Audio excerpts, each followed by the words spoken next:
Good evening, I'm Juliette Dragus. First at 6 o'clock, you might have heard it last night in the Grand Rapids area. The sound spilling over from the Acrisure Amphitheater during the Machine Gun Kelly and Wiz Khalifa rap show. It's something we've heard from many viewers since the amphitheater opened last month. The sound heard from miles away. 13 on your side's Peter Elliott spoke to an expert to understand the science behind the sound. He joins us now live to explain. Peter? Yeah, Juliet, it is a little complicated. There are a lot of factors that go into carrying the sound from this amphitheater all the way to your front door. From the wind to the weather, even the Grand River plays a role in carrying that sound.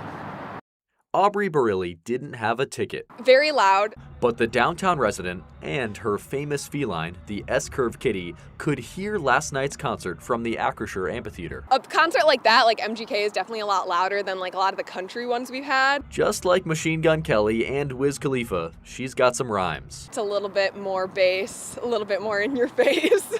The increased bass from the rappers is one of the reasons why people across Grand Rapids could hear the show from miles away. Bass is a very long wavelength sound. It isn't obstructed by barriers and buildings and things like that as much. Rick Talaski is a Michigan-based acoustics consultant who has worked on renowned venues like the J. Pritzker Pavilion in Chicago. He says weather is also a big factor. A lot of that has to do with the prevailing weather conditions. In the summertime, most of the winds are coming from the south, southwest. Those folks that are downwind of the amphitheater are more likely to be impacted versus other directions. Take a look at this sound and vibration analysis published by Grand Action 2.0.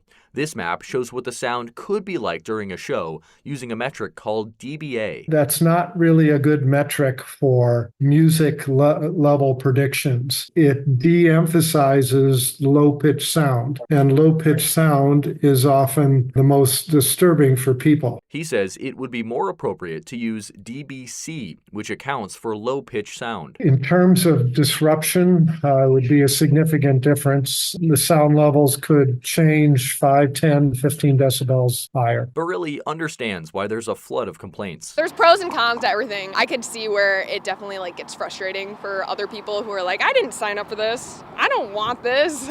I live 2 miles away from the city. But she says it's something she's just accepted as part of living in a city. I think it's really cool.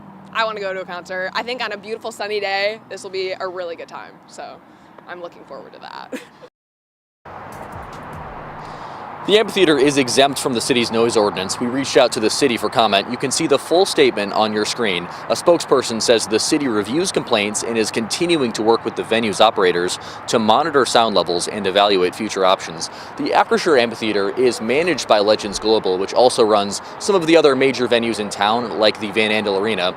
The amphitheater is publicly owned by the Kent County Grand Rapids Convention Arena Authority.